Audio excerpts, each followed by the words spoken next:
Welcome to Fortress on a Hill. I'm Henry. I'm Danny. I'm Kagan. We're three leftist veterans that aim to expose the reality of the U.S. military's multiple wars abroad and to illuminate the damage military service does to Americans. American presidents throughout U.S. history have used American military and diplomatic power to force regime change of democratically elected governments around the world.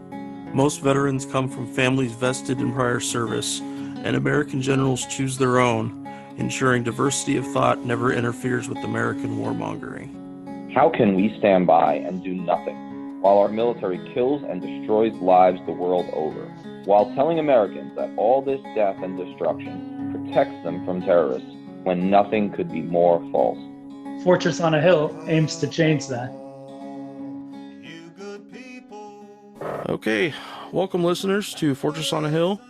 We decided that it was really important that we take this moment.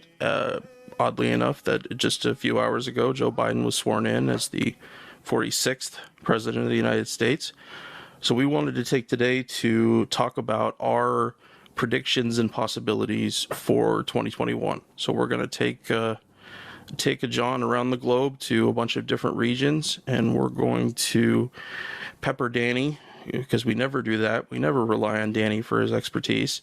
Danny has a really great Tom Dispatch piece coming out on this topic. It actually comes out tomorrow. And I'm going to do a super fast turnaround with editing and stuff. So this episode should be available for all of you to hear tomorrow, the 21st of January. And as you're listening today, if you see anything that we missed or that needs to be pointed out more, please let us know. Tell us what your thoughts and predictions are for this year. We absolutely want to hear them.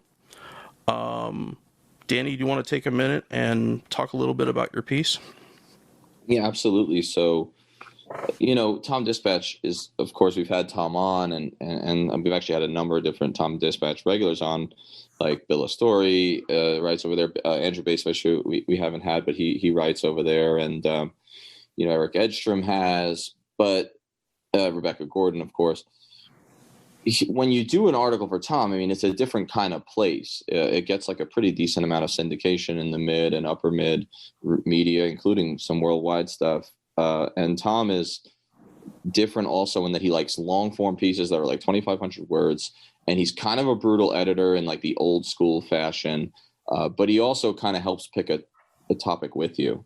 You have like, and he's old school, right? He's like 74 years old, and he like does things like the old correct way sort of. And so you talk on the phone and you go back and forth and you brainstorm. So when he said he wanted me to do one of the early, articles, something that was going to be timed on the inauguration, essentially, he said, how about, something that relates to what we can expect from Biden. And I had actually been working on, and I'm still working on, like a broader piece on basically an around the globe flyover of like every region and making predictions a bit for what might happen there.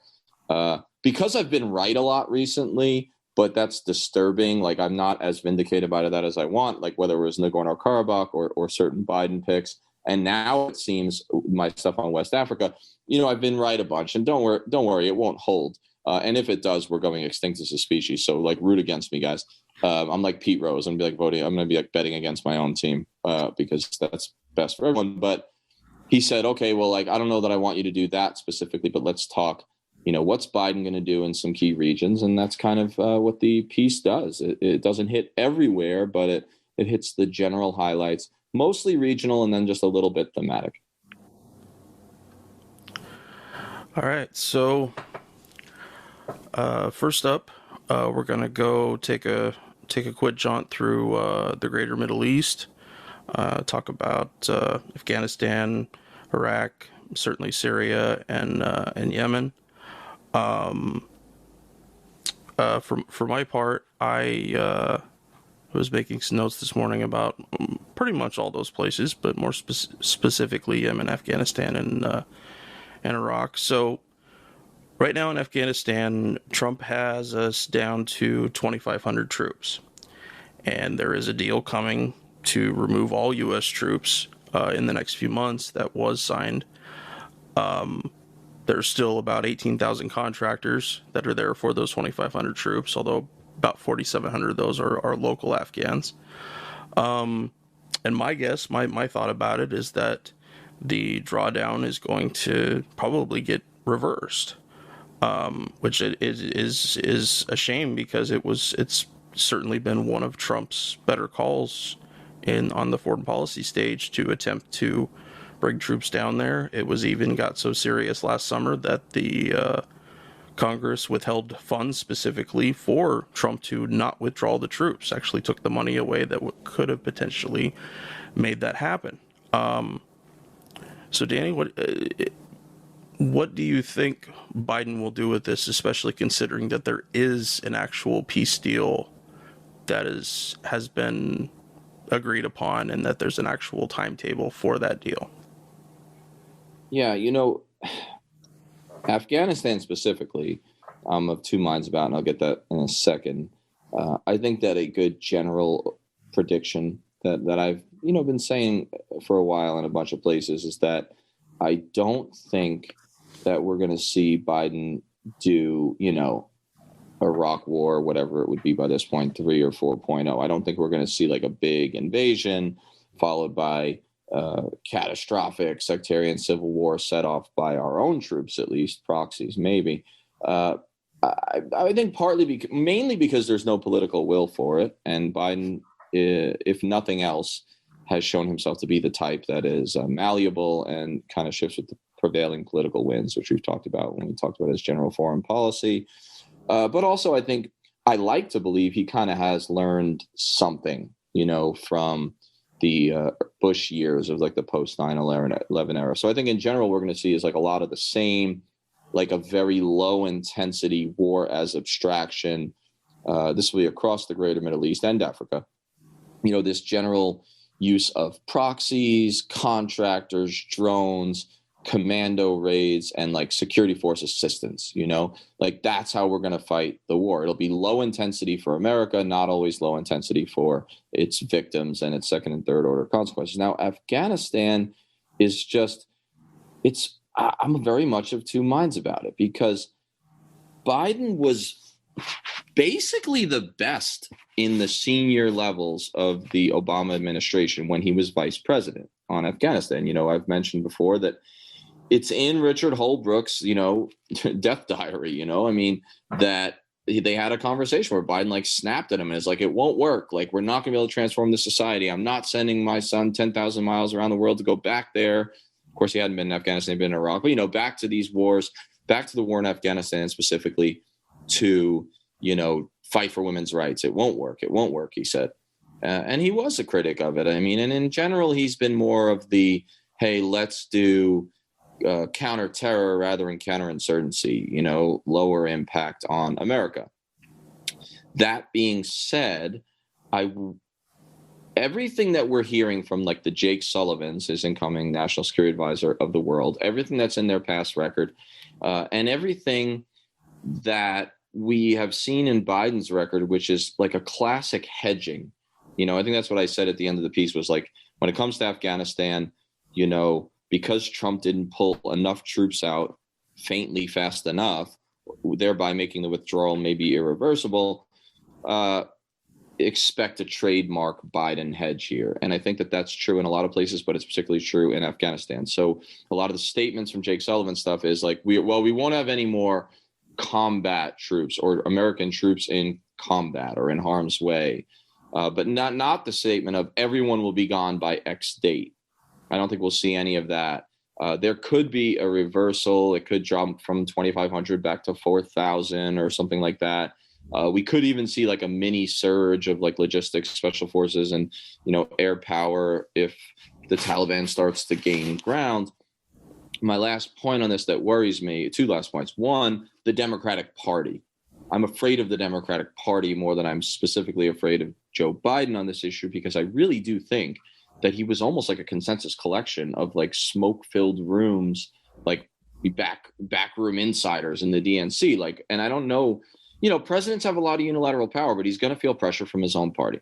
And they they've kind of followed the whole, if Trump did it, we have to do the opposite, which of course they learned from Trump, who did that about Obama. If Obama was for it, I'm against it, and vice versa. So voting against, the appropriations needed to pull the troops is a worrying signal. Now, one would hope that when Biden's in charge, troop withdrawals could be celebrated by the same Democrats, because most of them don't really believe in anything, right? Let's be clear. And that's, I'm not even talking about the Republicans, because, they're dead to me.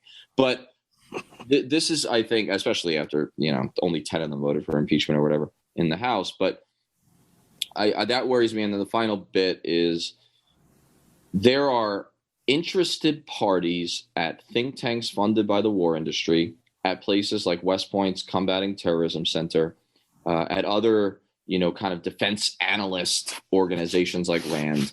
You're seeing a lot of alarmism come back, and I'll get to it in Africa later. You're seeing it in Afghanistan too. All this reporting saying, oh, there's a renewed connection between Al-Qaeda and the Taliban. And they're going to bring back the safe haven myth, this idea that, terrorism is way worse if they have like a safe haven that they can kind of stay in a cave or whatever. Of course, that's all been like deflated time and again.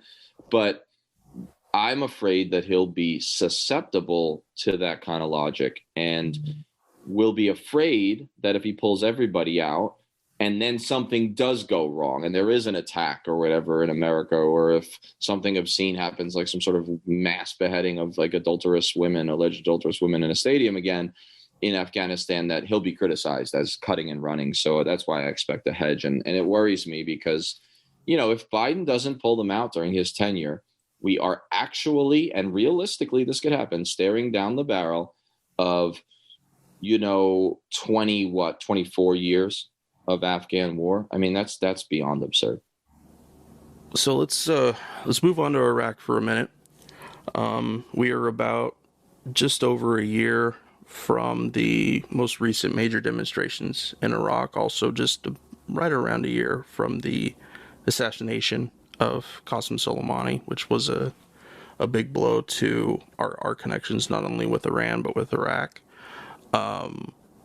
Going back to the protests for a moment, the Iraqis protesting corruption in their government, violence against protesters, low wages, basic services from the government. And then you have a country that, moving back from the protests a little bit, that has been absolutely destroyed by ISIS, by their invasion of it. That, places like Mosul in the north and Anbar province in the west, basically, I mean, they exist, but they're rubble with bodies everywhere. And the ISIS invasion was preempted by America's own withdrawal of a majority of their forces, and they only ended up that the majority of forces that guys like me and also like BT trained ran. They sold their weapons or left them behind for other parties to do with as they seemed. But now that ISIS has been pushed down significantly, it's important to note that Iraqis did most of the heavy lifting during that time. But in country, there are still more than 1 million unsettled refugees, people who cannot return to their homes, probably because they're completely bombed out. Of course, they're dealing with COVID, which is hard for any country to deal with, but especially hard because of our sanctions and destroyed infrastructure. So, my only thought about it in terms of moving forward, I think that Iraq should be given all the money and supplies it needs to rebuild their country. But as America, our country has never made that a priority. My guess is that Biden will help that situation more than Trump, but much like you mentioned, Danny, about him hedging, I don't expect much more than beyond that the billions and billions that should go to a country that our military destroyed probably won't get the help that they need.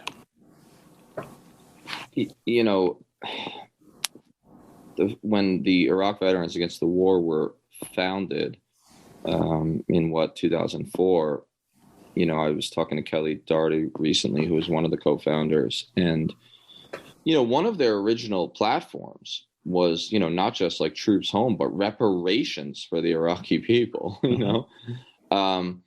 I mean, that look, no one's even considering reparations for chattel slavery in the United States, right? And then the century of Jim Crow and then de facto Jim Crow that goes on today. Certainly there's no talk of reparations for Iraq. What we see instead is there's just like a continued infusion of defense money, right? Of military money, of military training and weapons and these sorts of things.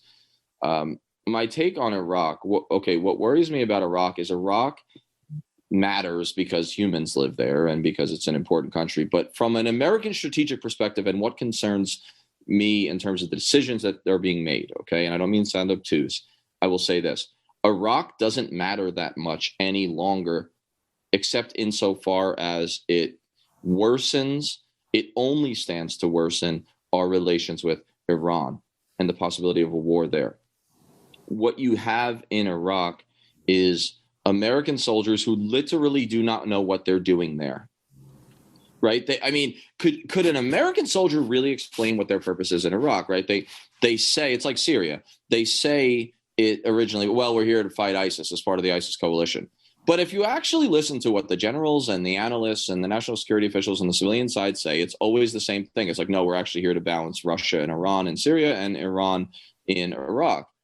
We're there as part of a proxy war, and we've made ourselves our own proxies in our own proxy war. And we've thrown these guys into these bases and turned them into rocket magnets for vaguely Iranian-inflected and sometimes more so Iraqi militias to shoot rockets at whenever we do something new and aggressive and obscene at Iran, or whenever Iran needs to shore up its hardliner credentials with, certain elements of their public, especially when their economy is flailing and they're doing bad with COVID, right?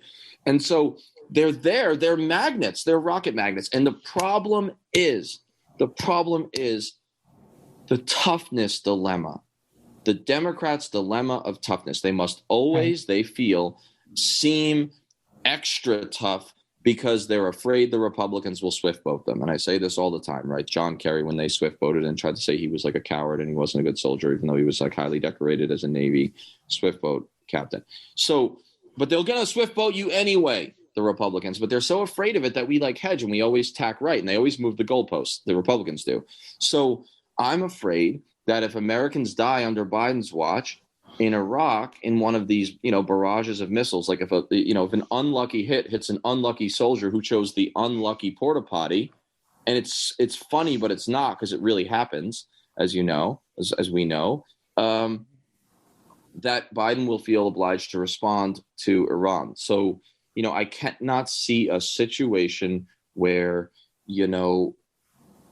our presence in Iraq is anything but destabilizing and anything but increasing the likelihood that a more dangerous conflict with Iran, whether it be proxy or in some cases genuine, like bombing or then Iran unleashing some of its folks on us across the region, right? Because we have lots of targets in the Middle East, including floating targets. That all worries me. And so I'm afraid that in the process of hedging, he's going to actually set a trap for himself. And it's a trap that was that Trump bequeathed him, not literally, because Trump's not dead, and I'm not even going to say what I'm thinking about that. But I think that this trap was left for him. I'm afraid he's going to keep the American military in the jaws, right, ready for that bear trap to potentially close, and then is going to feel obliged to respond, which could cause an escalation and more troops there. And the whole thing is just a big mess. There is nothing rational about the American presence in Iraq. And of course, there never really was, but it's even more absurd today.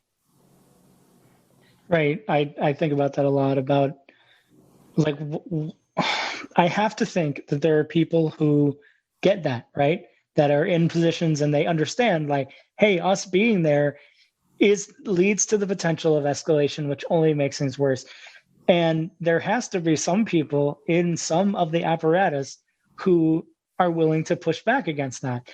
Now, what I want to know is why, like, who are the people that are pushing back against this narrative and who want us to continue this, and why? And like, I feel like if we were able to get that message out to more folks as to understanding why, I think more people would be on the side of, okay, it's time for us to leave. But we never get that side from the official state apparatus, right? Well, yeah, I mean, one thing I'll just add to that is that most of the people he picked, as much as I've like attacked, I mean, really lambasted his picks, like every one. I mean, I've really made a career of it, like for 2 months. But as bad as they are in terms of their military-industrial complex ties and their record as arsonists put in charge of the fire brigade on things like Syria, Libya, Yemen, I mean, every one of them, including now, finally, Joe Biden, these guys aren't bullish on the Iraq war. Every single one of these men and women would tell an interviewer and have that the Iraq invasion of 2003 was one of the great foreign policy disasters in American policy. That's the difference of when you get, and it's a real difference. I mean, it's not just at the margins. I mean, compared to, some of the neocon like hawks that are in the Republican Party, when you put the Democrats in charge, at least they're going to say Iraq was bad, even if they supported it at the time. But that is an irony, isn't it? That, you've got these people in there who every one of them thinks the Iraq war was a mistake, but I'm not sure that any of the senior people, I can't speak to their mid-level staff, but I don't see any one of the senior people that he's appointed to the national security establishment who would then go so far as to say Iraq is the greatest strategic disaster, in modern American history, but ... we kind of have to stay because ISIS, Iran, I don't know. We don't want to look weak, do we? I mean, that's how American policy is made. That's the philosophy. Right. Ugh. That's just depressing. It's so cowardly to just sit there and say, we know there's a problem, but we're not going to do anything about it because we don't want to appear a certain way. And I know that's all politics, but fuck, like these are like millions of people's lives on the line. And I would add, you mentioned all the issues with it, but also like just the fact that like Iraq is important because if it's destabilized, like it's only going to worsen in the rest of the region. It's only going to make all the other problems in the whole region worse.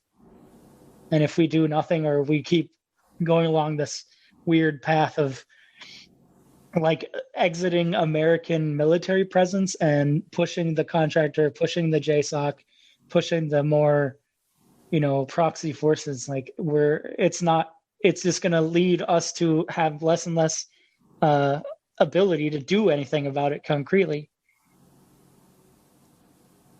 Well, Henry, you were involved in, the more overt version of the, kind of security force assistance, training proxies, when it was pretty overt. I mean, by that, when it was like direct tactical army units, especially MPs like yourself, training the official army we were raising in Iraq.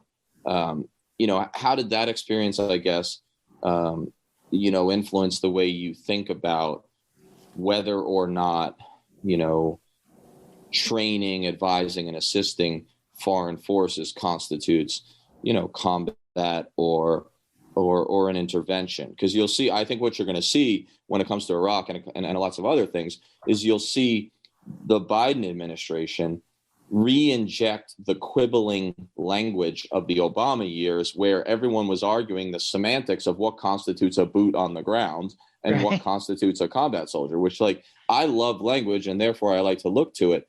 But I mean, that got pretty absurdist, and the Republicans weren't wrong when they started pointing that out. I mean, they were wrong because like everything that was in their hearts was black mostly and horrifying. But they weren't wrong. And I'm afraid we're going to go back to that. So I guess, Henry, what did your experience doing that influence the way you view this kind of stuff? It does in a few different ways. There was always such a learning curve to everything that we did, and on learning curve, I'm not just talking about the Iraqis that we tried to train, but for us too, in terms of, you bring with you, just the platoon or squad, whatever you happen to have, and whatever training they have is what training they have. And it doesn't allow for, you know, the 2 or 3 guys possibly in your squad or platoon that absolutely hate Iraqis because they're on their second or third tour. So trying to train them in any kind of a comprehensive, unnerving way is just completely difficult. But the thing that I look back to, the thing that is one of the things that is most powerful to me, aside from stories like hearing about the Iraqi, you know, battalions, their battalions and divisions folding before they even got into contact with ISIS. It's about that we don't understand. We don't even have enough understanding to understand the economics of bringing the equipment that we gave to the Iraqis, where, like, you know, and I've mentioned this quite a few times on the podcast, but, you know, Iraqi police recruits or officers, however you want to coin them, there often wasn't very much of a difference. Guys would go sell their Glock. They got issued a brand new Glock 19 pistol, you know, for police work, and they would go and sell it in the market. Why? Because they were super evil? No, it was because it was worth so much more than they had ever made over the course of 6 months or a year of wages, if not even longer. That was one of the big things that the protests, the ongoing protests, are about, is the low wages or late wages that are paid, you know, 9 months or 12 months later. And so it really required a lot of effort to take a specific amount of recruits and actually turn them into something that an American police officer would say, this person has some skills. You know, I don't understand Arabic or anything, but they know how to handcuff somebody and they know how to do this and do that. But as with our military machine, as each new unit would come and take over the jobs that I had there, everybody has a different idea of what is the best way to do it. We didn't, aside from the very basics, you know, the very basics in terms of using hand signals to do that kind of thing, we didn't have anything else to use to get across what was happening. But I think that we didn't even understand what it was doing to the local economics, to the local social and political scene. I remember being just freaking flabbergasted, being told that a local prison that was near some of my operations area was entirely corrupt. Is like the entire working staff of this prison is corrupt. If you want somebody out, even if their sentence had already ended, they probably had to pay a bunch of money. And that was something that we never understood while we were there. We knew that there was quote unquote corruption, but we didn't understand what we were looking at in the first place, and we didn't have any resources to fight that corruption either. Because how do you do it when it's a somewhat working part of a place's culture? But no, it was at the end of the day, it was entirely for naught. You know, I don't think that we left much of an appreciable anything in terms of police force or army force that the Iraqis could use, that they could count on, which is why, you know, that the Kurds coming south to help, and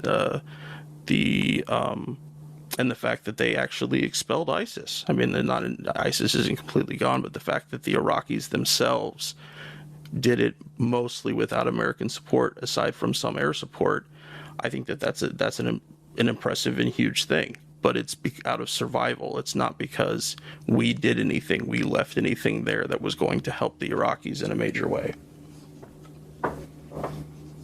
No, I think that what's interesting about what you're saying there, and I think it relates to Africa a bit, and we can pivot to that if you guys want, or we could hold it. But I'll say, like, what you raised there is a bit of nuance and complexity that's just so often missing in the discussions of this, because the host government and the political, ethnic, sociocultural, and, you know, just general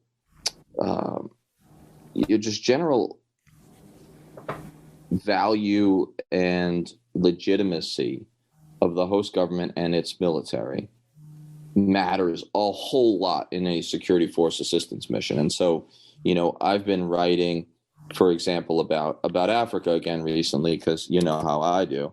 And like, it's, I think, pretty important, because one of the things I said in this last article was, I titled it, this is at antiwar.com, ISIS Africa Alarmism, brought to you context free by defense analysts. And what I say, the context that's missing, I say, that these people, these analysts are interested in attack numbers and statistics, sure, and then I write, conflict context, local grievances and catalyzers, the counterproductivity of past Western military interventions, and then this is the key, or the tainted and dubiously legitimate regimes they usually back, not so much.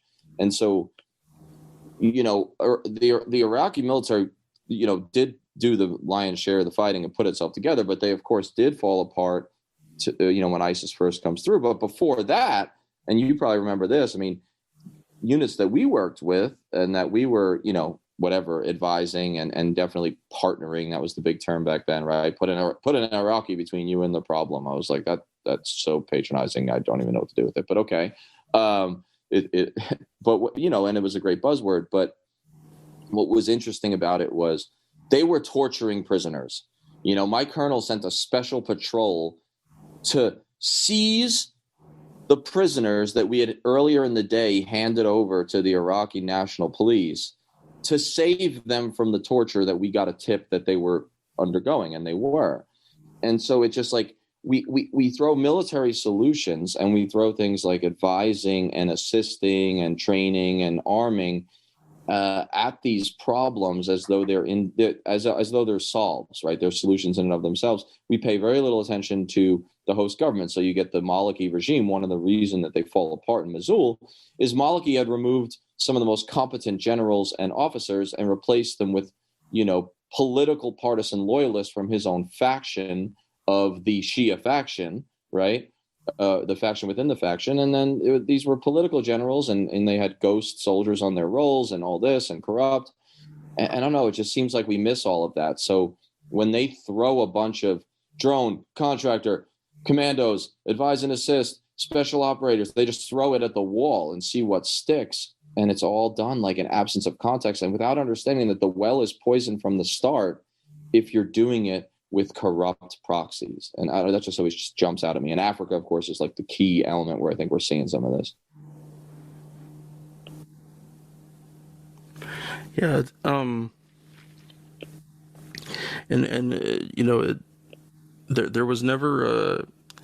There was never any training or even acknowledgement of the idea that here we are arriving to a country that is 30 to 40 years deep, if we can go back further historically, but that the 30 to 40 years deep in the choices and draconian measures of our imperialism there, which even if there were, IPs that wanted to do a good job, that wanted to be part of it, I wouldn't blame any of them for having a natural distrust of anything that we did, because it could just immediately be turned around so easily, and they had so little control over what that happened. Changing out a commander, changing out a unit, going from Army soldiers to Marines or back again. Coalition forces, meaning that sometimes Poland or some other countries might have some little small sector. There's so many irons in the fire. You have to pick one and completely detangle it before you can get to the next. And it just became that as we're picking back up the latest mess up, the latest fuck up, and we're going to work on that for a while, but it doesn't change anything. And that was where I was when I was on my second tour in Iraq, is that I knew we weren't changing anything. I knew we weren't going to substantially help the people of Iraq in some measurable way. I just wanted everybody to make it home alive on both ends. And, I didn't want to hurt anybody, and I didn't want any of our guys to get hurt. Those were the only metrics that I could discernibly have any kind of control in, and that's immediately where I went to. So, Danny, if you want, we can go ahead and move over to Africa now. Oh, I just wanted to say one thing. Shoot, man. I'm how we have the bootstraps myth of pull yourself up by your bootstraps and you can make it regardless of the situation. I think that applies in our military context as well is that we can assume that we can go to a country and that they will just understand the way that like how to build a nation. Yeah, see it as goodwill. Yeah, and we don't know we don't know a fucking thing about nation building because we've never actually had to do it. Like we've been so far removed from our own nation building that we have this idea that like, oh, if we just change these specific circumstances in this country, then they'll just get it somehow.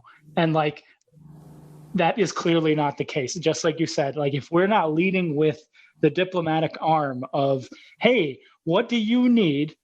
Let's get you what you need, and then we can start from there. But instead, it's just, hey, we always tell people, hey, this is what you need, or we're going to do this in your country, and you're going to like it, you know. And like, and then we get pissed off when it doesn't work, and it's like, well, of course it didn't work because we built this house on fucking sandpaper, and it's not going to get anywhere. And I don't know. I just thought that was like it's just that translation of into our military policy of our own weird economic policy of everybody just has to figure it out, and we'll just throw money and people at the problem until they do. But eventually they'll realize we're here to help, and it'll be okay. It'll be okay. Yeah, it'll be okay until you redeploy, which means it's now okay for you, but it sure as hell isn't okay for them. Exactly.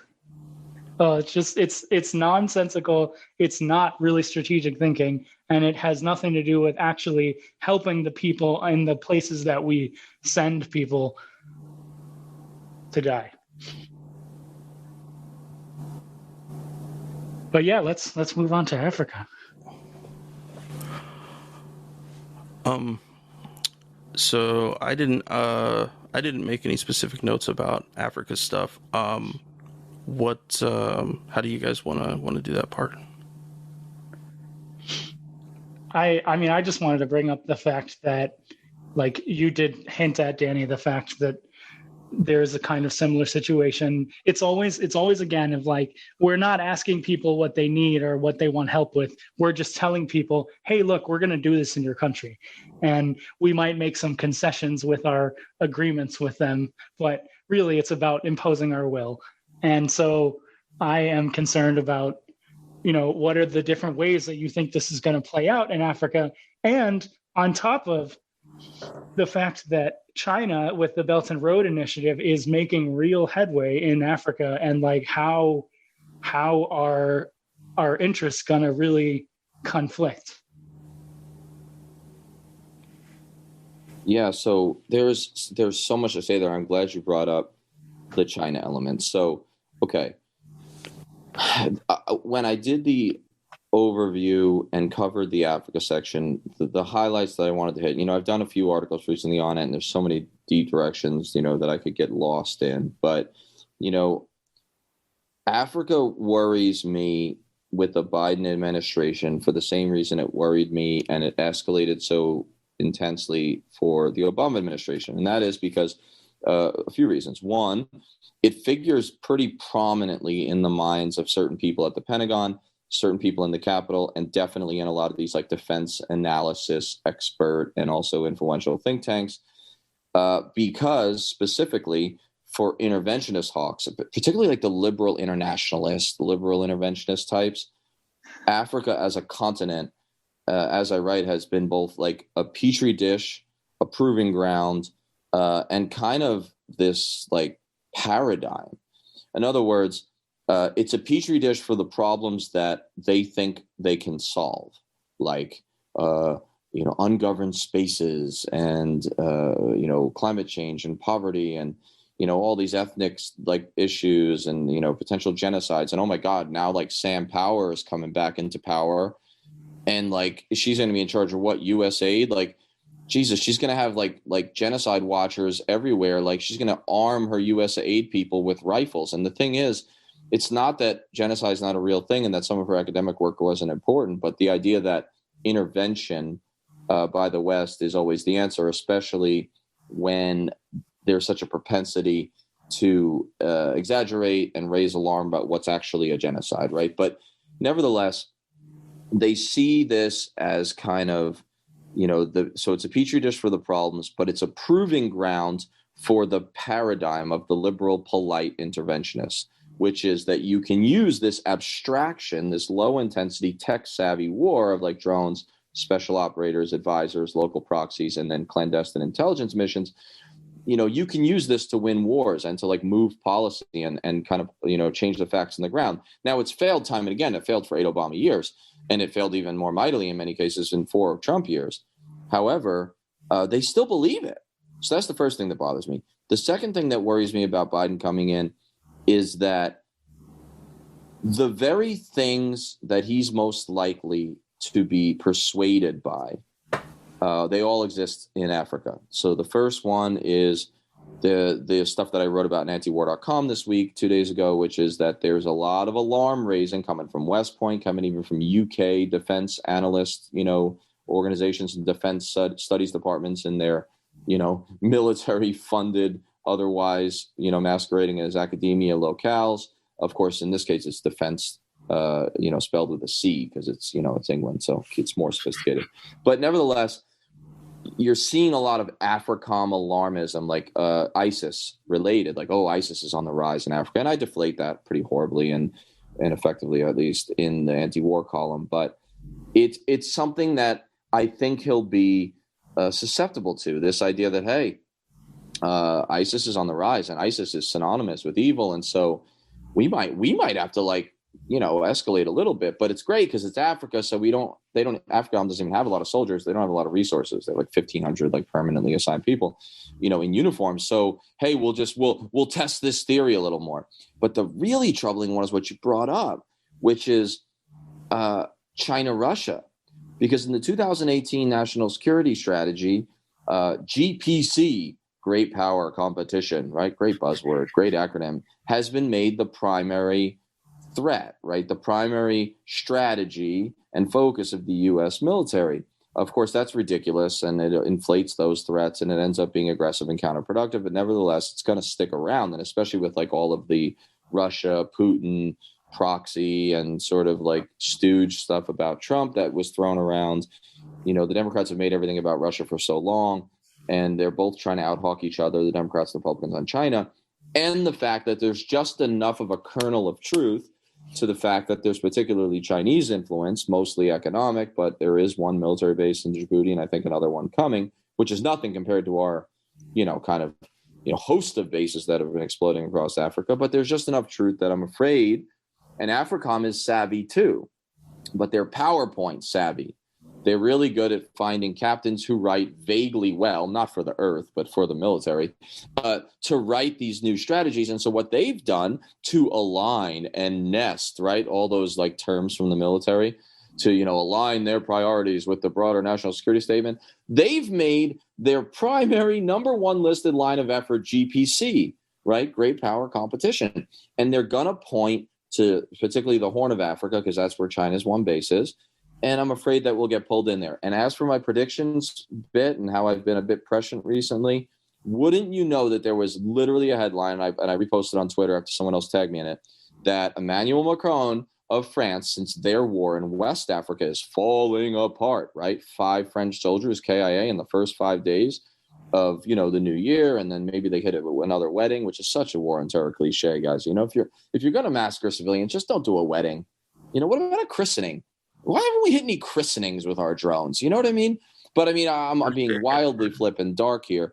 But France's war is falling apart, failing by every single metric, every single one. And I said, hey, watch out. In my first article on Mali, I said, watch out. Be prepared that Macron and Biden could become chums. They kind of like each other despite the age gap. They both speak that like vague internationalist, multilateral intervention language, right? They're sophisticates. They're urbane imperialists. But sure enough, there was a headline yesterday that in Macron's New Year's talk to his troops, it wasn't like on New Year's, I don't think, but he gave like this talk to the military, and he basically said he's hoping Biden will basically help him out. That Biden is going to have to infuse more troops, not just in Africa but in the greater Middle East. And look, this is him asking for a bailout. He's the Goldman Sachs of failed African adventures asking for a bailout, right? And it's going to be like GM and all these people all over again. And he's probably going to give golden parachute bonuses to his failed generals. And it's going to be the same thing all over again. And I'm taking this analogy far, but I feel really good about it. But the point is, I'm really worried about Africa for all those reasons.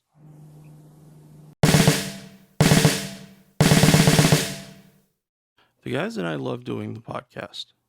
Being able to share our experiences in the military with allies and supporters means the world to us. But we can't do all the work. We need you to share an episode of ours with someone, anyone whom you might think would be affected by it. Young people looking to join the military or parents advocating for one, conscientious citizens who care about the violence the U.S. wages in their name, advocates for women and people of color who understand the harsh environment the military creates for minorities and inflicts on minorities across the globe, and anyone else you think it might affect. Please take a moment and share this with them. Our podcast is supported in a few different ways. First, there's Patreon, where we're blessed to have an array of wonderful supporters, helping the guys and I pay for some of the podcast expenses. Those who contribute $10 a month or more will be mentioned right here as an honorary producer, helping keep you, our listeners, stocked with new episodes. But you don't have to contribute $10 a month to help us. For as little as $1 a month, you can help keep us going, paying for hosting and storage fees, transcribing old and new episodes, promoting and expanding the podcast, and more I'm sure I can't think of at the moment. So let's bring out our honorary producers, and they are Will Arens, Fahim Shirazi, James O'Barr, Adam Bellows, Eric Phillips, Paul Appel, Julie Dupree, Thomas Benson, Emma P., Janet Hansen, Tristan Oliver, Daniel Fleming, Michael Karen, Jason, Zach H., Ren Jacob, and the Status Quo podcast. Your contributions are wonderfully helpful to us. Thank you so much. However, if Patreon isn't your style, you can contribute directly to us through PayPal at paypal.me/Fortress on a Hill. Or please check out our awesome store on Spreadshirt.com for some great Fortress merch. The link is in the show notes. And now, let's get back to the podcast.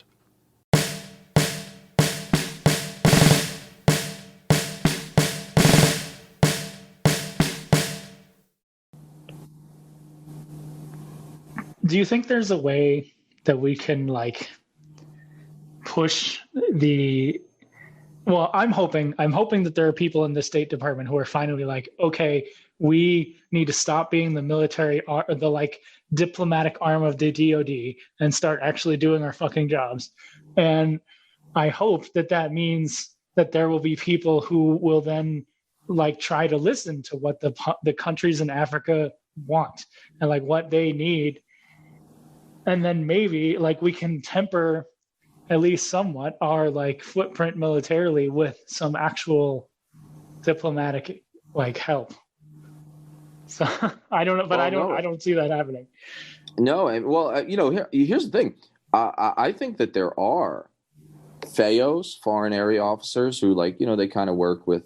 I think they fall under DIA, and they do work with state largely because they're in the embassies and all that. And then, of course, within the recesses of Foggy Bottom, right? The actual mid-level experts who get, like Milton, they get thrown into the basement and they get their red stapler taken from them. There's plenty of professional bureaucrats, both in the military and especially in the State Department, who specialize their entire careers on Africa because they are geeks and because they love it. And in many cases, because they actually care about Africans to some extent. And they've been yelling about this, that hey, militarizing AFRICOM is a big mistake. And this is counterproductive, but that's the whole point. They get treated like Milton because the political appointees come in and the combat arms officers who actually run things like AFRICOM and make the decisions, right? And they have a lot in common in a certain sense with the political appointees because they don't have expertise. They have leadership and charisma, meaning sociopathy largely. But the thing is, no one listens to the experts, and it has always been thus. And I study Africa a lot under the Reagan and even the tail end of the Carter administration and all our proxy wars during that era, usually supporting apartheid, by the way. And one of the things you note is that when you read these long-ass books on it, they constantly quote the mid-level guys in the State Department who were like, no, this is a terrible idea. We're so opposed to this, but they don't get listened to. And I just don't think that Biden's political appointees really much care for nuance and complexity. And they are thinking big, and they take pride in their big thinking, and they don't like details, and they don't like splitting. What they like is lumping. But lumping problems together and vaguely generalizing and missing the nuance, that has always been a forever war formula. And nowhere has that been more tragic in many cases in the long run than in Africa, since forever. So for Yemen, just in the in the last couple of weeks, Mike Pompeo has been able to designate the Houthis as a terrorist organization, which, until that designation changes, which incoming Biden execs are saying that they will review it. It wasn't saying specifically that it will be changed, but that will make it a lot harder for humanitarian aid to get in the country, which of course is exacerbating an already horrific situation. Our participation there, providing refueling and intelligence sharing, has allowed Saudi Arabia and their partners in Yemen with the UAE to continue bombing the hell out of anything that they can. It's still considered the world's largest cholera outbreak.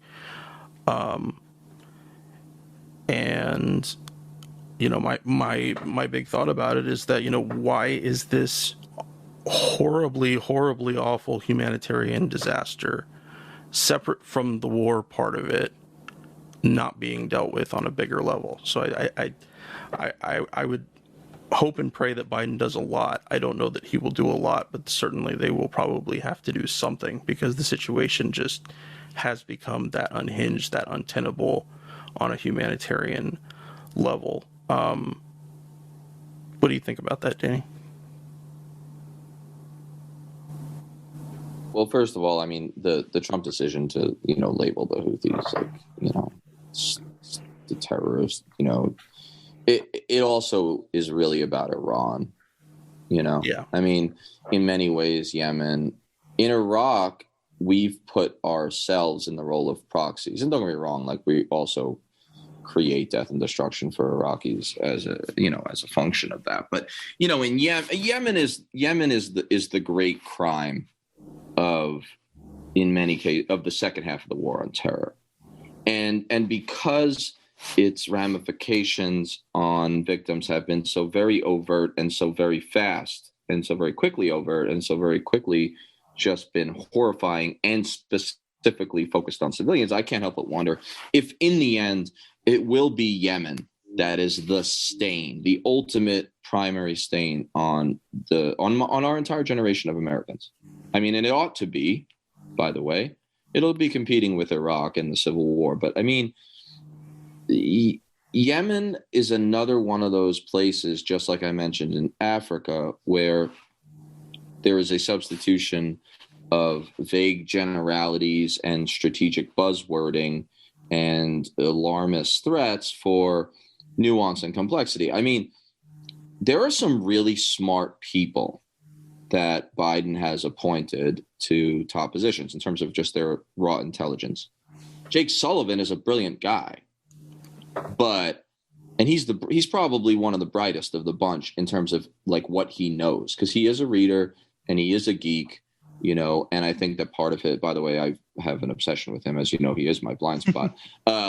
You know, he's taking over Mike Pompeo's old role as my nemesis, but he, you know, I think that he maybe substitutes some of his like tough guy hawkishness for the fact that he's really a geek and he's afraid to just let himself be one. But that's probably his best side if he didn't use it for evil. But the thing is, even the smartest of the bunch on these issues, I mean, could not hold their own in a discussion on the basic contours of what's really happening in Yemen, what that conflict's really about on the ground. I mean, in terms of like Houthis and, you know, AQ in the, you know, Arabian Peninsula. Yeah, ACAP, right. Yeah, who you probably know a bunch about, I imagine. And I'd be interested to know your thoughts on Yemen specifically, actually, Kagan.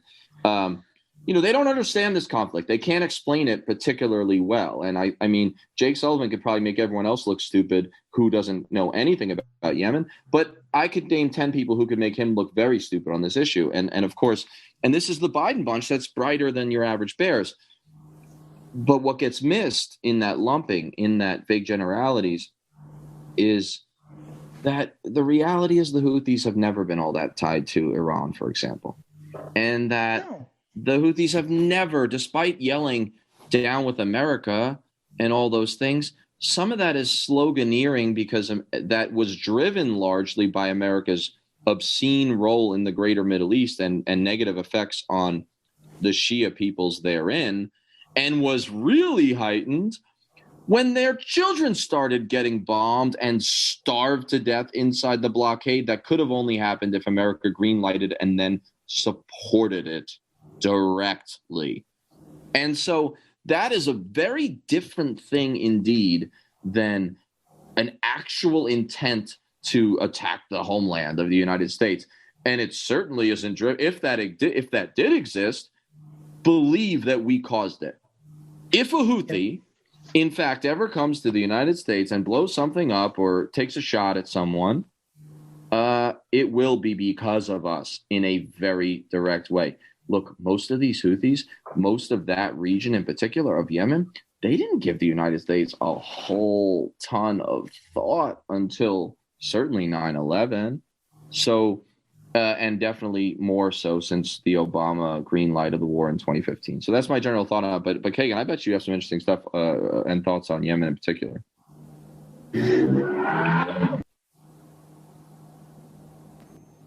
Sorry, there was a motorcycle.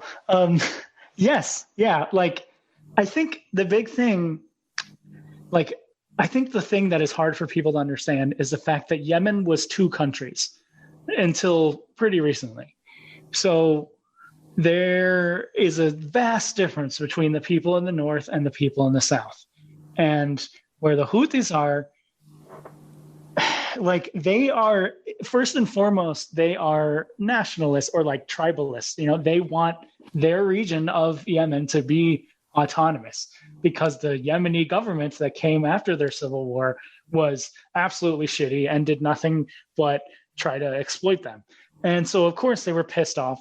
And it's like, again, it's just historical context, missing from a lot of our talk on foreign policy, which is something we talk about all the time. But I think it is really, like you said, to designate this group that is more about self-empowerment, like trying to create their own vision for themselves, as some kind of group that has these huge designs on like inflicting terror on the world. It's just nonsense and bullshit. And it does nothing but continue to exacerbate the fact that over 80% of the country in Yemen is dealing with serious hunger, serious disease, because not only do they have COVID, but cholera, as Henry talked about. And it's like, and also, I mean, you mentioned Iran, but like, it's also for Saudi Arabia. Like, we want to continue our buddy-buddy relationship with Saudi Arabia. And if that means continuing the richest country in the region's fight against the poorest country in the region, we're going to do that, because people make that stupid political calculus of, well, we need to help the Saudis.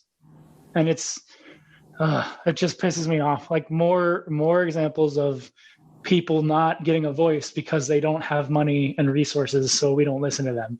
And I'm scared. Like, I am scared that the country is going to be in a serious, I mean, they already are in a serious problem, but like, it's only going to get worse if we don't try to help them diplomatically and economically and medically, like medically first. They need help so bad.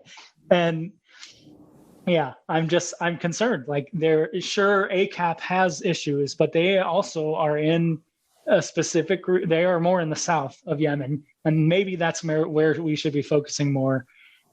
But again, like, all of our military operations do nothing but exacerbate the problem. And when we continue to give aid to Saudi Arabia and the GCC, like, we're only helping those countries' interests. We're not helping the people on the ground.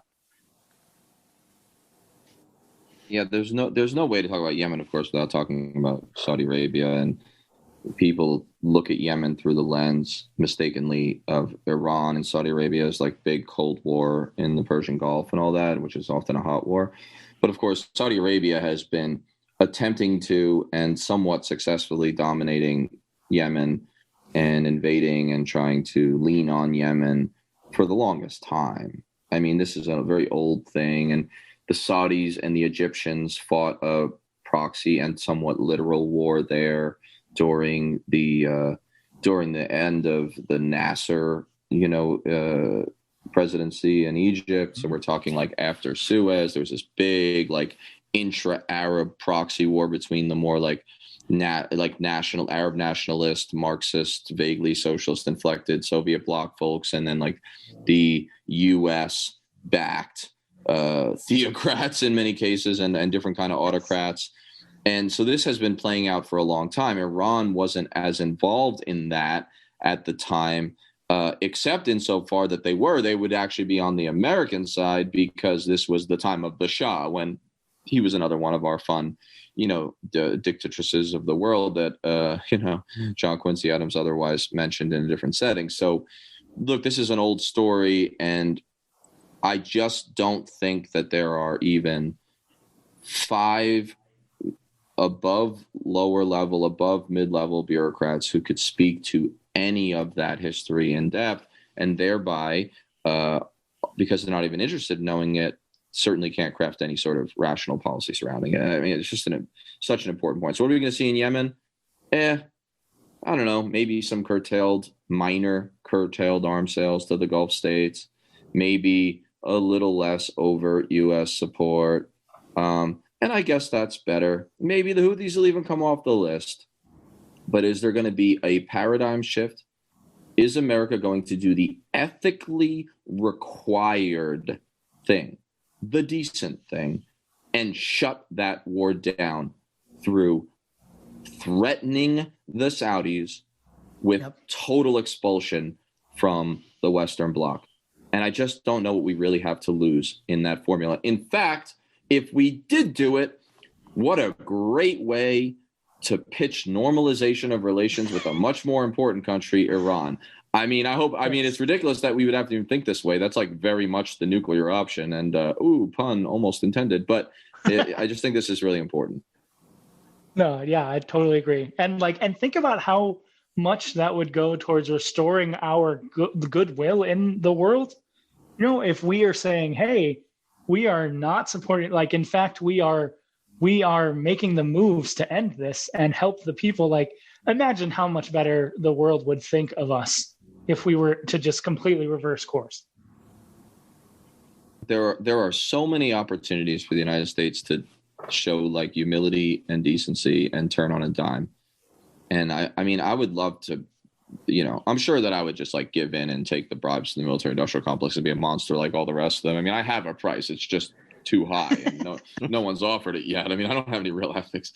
No, but I like to think seriously that if you put me in charge, I would just be on a number of issues, I would literally go in front of the world, just make a speech that gets, pitched everywhere because I'm the American president, and be we have been monstrous war criminals and the orchestrators of chaos in, insert place here, in this case, Yemen. Mm-hmm. And we are profoundly sorry. And maybe I was even complicit before because I used to be a senator or whatever, but I'm totally pivoting, radically so. And strap in, folks, because here's what's happening. Saudi Arabia is cancel cultured. Okay. If Louis C.K. is gone, and I'm not saying what he did wasn't awful, beheading sorcerers and adulterous women ought to get you canceled in the post-Me Too era. Okay. And also starving babies. That's never cool. Me Too aside.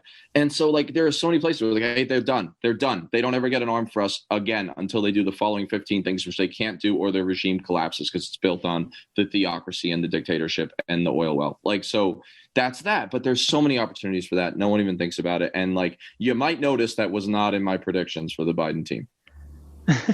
I think a lot of people gave Marianne Williamson crap, but her idea of building a Department of Peace and what peace building actually looks like and like creating mechanisms for building and maintaining peace instead of war and instead of deterrence, it's like, wow. I mean, come on, like think about how much safer we would actually be if we were dedicated towards building and maintaining peace instead of weapons. Fuck, like and like it's not like some vague notion of like, oh, kumbaya, let's all get along. It's like, here are specific strategic steps that build peace, and we could do that. But yeah, I don't see this administration doing that at all. So what I was looking at is, Obama had the Pacific pivot, which was the idea of we're going to move a lot of our forces and like our military strategic elements over to Westpac, the whole 7th Fleet area, basically. And then what Trump did was take that and Pompeo, they added India into that because they were thinking, oh, let's be buddy-buddy with India, and we'll use them more as like a counterweight against China and Chinese aggression in like the South Asian area. So I am concerned that Biden is going to see the like bullshit political calculus of that and think that that is still a good thing. And I don't think that he's really going to do anything to like stop the things that have been put in motion. So like, what do you think about that, Danny? Yeah, I mean, throughout the campaign, they were trying to, like, the Democrats were trying to sort of like out-hawk the Republicans on China. For my sins, I read everything written in Foreign Affairs by people who are appointed by Biden, and it's a dark place. Don't do it. Just like, I'll tell you what you need to know. Like, don't read it. Okay. It's the only time in my life I would encourage people not to read. But I'm worried about it. I would like to think that you'll see less of the wild, just language of someone like Mike Pompeo saying like, Xi Jinping and his regime are Leninist, Marxist. And it's like, Mike, I know that you were valedictorian of West Point and all, because wait a minute, he'll tell you. Like, just wait for it. It's coming. But would you like to actually describe the varying like nuances of, different elements of kind of Marxist and communist theory? Because like, do you even know what you're talking about when you call them like Marxist Leninists? Anyway, I'm hoping some of that won't be as bad. But then at the same time, it's like, Biden said that she is like a thug or something. And there's just a lot of like troubling, although more polite, fear mongering and hawkish talk from some of his people in their written stuff. And then, geez, I mean, Michelle Flournoy's article in Foreign Affairs, which I think was titled something like Avoiding War with China, but all it talks about is how to win and wage a war with China, and that we have to be prepared to sink their entire, not just naval fleet, but merchant fleet in, what'd she say, 48 to 72 hours? Yeah, something ridiculous like that, yeah. That's crazy talk. That's cuckoo. You should be canceled for stupid. Like, I don't understand how you even get to be a serious figure, have a job. Like, there's gotta be garbage man positions. Nothing wrong with garbage man. That's actually more honest work than colluding with the UAE at your think tank on behalf of the U.S. government and making a killing out of it. So I'm not even insulting garbage man, but like she shouldn't be allowed to be even in a job anymore after talking about that. Certainly not a job where she can make a difference in like whether we kill or not. But I mean, this is scary, and I mean, that's a tinderbox. I mean, the South China Sea, I talk about my subtitle, something like the threat of like, ramming into trouble with China. And it's like literal though, like actual, that could happen, like ramming of ships and stuff. Look, the South China Sea has China in it. And that doesn't mean that we just have to like cede everything to China or say it's okay for them to do everything they do. I mean, most of the people that they're contesting those islands with in the South China Sea or other Asian countries, I mean, in the region, because, we're kind of far away. I used to be really into maps as a kid, and I know they're not always to scale, but 8 inches on a small map is a lot of space, Look, this is crazy. The idea that we're in some sort of Thucydides trap whereby a rising power and the existing power like inevitably end up at war. That's not always true, but it often is. There's a reason it gets a name, and if it's a Greek title to the name, it's probably old and it probably has some truth to it. And if it doesn't, we'll probably have to make it true just to satisfy, just to satisfy the trope. But I'm really worried about that because it's so unnecessary. Economic competitors, even strategic competitors in some security realm, the idea that should risk massive war is just insane. And I keep like kind of going back to like how long our delusions in Asia have gone on, and it's a real thing. We've had these fantasies that somehow that's the Western Pacific, it should be some sort of American lake, and that Asian trade, the open door policy, we're talking like 1800s here, like late 1800s. This is an old delusion that never really pans out. It actually caused the world war in the Pacific with Japan, right? I'm not like taking Japan completely off the hook for its own militarism, but like a lot of that was driven by this. And so no one really talks about that. And I think when it comes to China, the last word one ultimately has to give to the movie The Princess Bride.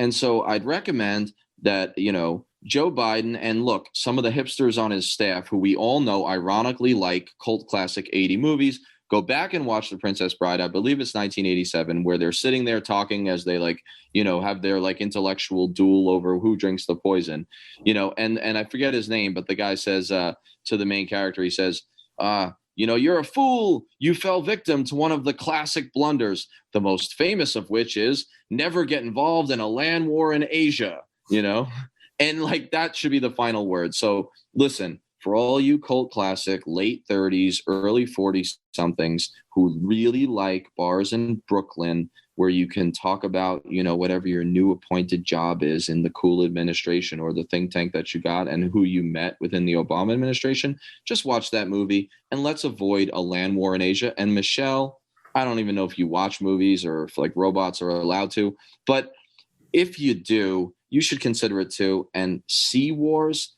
those aren't really all that much better because the first time a naval ship goes to the bottom of the ocean and 600 sailors die in a single incident, I will tell you, America has not seen anything like that in a really long time, and our people are not ready for it. And it only takes one A2AD missile, and it could very, very much happen. No, we've never seen that kind of immense scale destruction for 70, 80 years now. People would just be losing their minds much more than they do even now with just cancel culture. I agree with you. Like, we are reaching that inflection point where a power on the decline and there's a power on the rise. And we really have some existential crises facing us, we have to decide what's important. Like, are we going to focus our attention on the fact that the planet doesn't have very long to live, or are we going to continue to focus on, our stupid power struggles with other countries that finally want to get a taste of what we've had for the last 100 fucking years? And yeah, sure, like China is being aggressive, but they're just wanting to get on the train that we've been on. Like, they just want to join. It's just like what we did when we started the whole Spanish-American War bullshit of us trying to get into imperialism. It's like, oh, we want to get in on that game. Like, let's do what the other European countries are doing. And like, China is just wanting a taste of what we've had, and it's not excusing. I'm not excusing it. I'm just trying to understand the reasoning behind it. And we need to figure out, do we want to approach that from a military standpoint and say we need to figure out how to beat them so that we can, again, be a deterrent for them? Or are we going to try and figure out a way that we can coexist and accomplish our goals together? And we just don't seem to care about that. And I don't see that is really getting any better unless something tragic happens. These days, making a deal with China usually just means decent economic incentives for their involvement. We bring a whole slew of death and destruction, and I'm sure that there aren't people that get hurt through that, but it's nothing compared to what us and our proxy, what Americans and their proxies end up doing in those same situations. I think that when we talk China, and for the sake of time, I'm kind of breeze over Russia, except to say that Russia does not deserve breezing over in any real sense. But we've talked about it in some past pods, and the real threat, as I see it, ultimately to mankind, right, beyond just America, is that in our attempts to be tough on Russia in, say the Baltic, as some sort of like pivot away from the idea that Trump was like a straight up asset of Putin, which is ridiculous. I mean, there's smoke and there's problems with Trump and Russia, but like Trump was wildly aggressive, provocative, and nuclear saber rattling, especially towards the end of his time, with Russia. Okay. So that's a weird way for, a useful idiot to act, unless he's playing the real long game and he's fooled us all. But the guy ain't that brilliant, and he can't keep a secret. And he would totally brag about, I'm so smart that I started to be hard on Russia and you didn't even notice it because I'm smarter than you think I am. And it's like, dude, you just gave it away. Do you hear yourself speaking? It's like, no, but I have to say something great about myself. Like there's no such thing as humble bragging to Trump, because that requires the humble part of the humble brag, which anyway, but the point is, he was tough on Russia. I'm afraid the Democrats are going to double down on that. And then I'm afraid that they're going to out-hawk on China. And if they do, it'll be partly because of the toughness dilemma, the Democrats' dilemma of toughness. And it'll also be partly because their idea of like free trade, neoliberalism, TPP, which is a whole other topic, and it's complex and it's not just evil, but this idea that, Democrats are a little more concerned with like slight nuance, where they'll actually talk about soft power and they'll talk about like economic competition. But even the Democrats, the establishment ones, they tend to equate economic competition and apply their competing, right, the tools they use to compete. They usually do a very militarized version. And so I'm really worried that we're always one mistake from the extinction of humanity in an afternoon. And we're not scared enough of that. And that sounds like really hyperbolic until you really look at what people who know this policy, whistleblowers and people who are experts on nuclear policy, what they say about all this, and how much of a near run it's always been. And, wouldn't that be the ultimate kick in like the democracy's, if it's the Democrats who like somehow end up doing something much worse than a monster like Trump, because they like overcorrected and just did what they do and worried about toughness too much. And that's like kind of my last word on Russia too, which I think, draw a circle around Russia and put like a red pin in every place that touches them, and like expect to see an escalation of U.S. influence there in some nefarious and largely aggressive way. And that's not a compliment to Putin, and it's not an endorsement of anything he's about. It's just, that's how we do. We surround countries like Russia, and then we say, why are you so close to us? Back off. Yeah. Back off. It's like, have you ever looked at a map of like NATO nuclear bases? Like, wait a second, who's surrounding who, kiddos? Or those maps of Iran? It's the same thing. Anyway, enough about that. Yeah. But I think that's the key point, or one of them.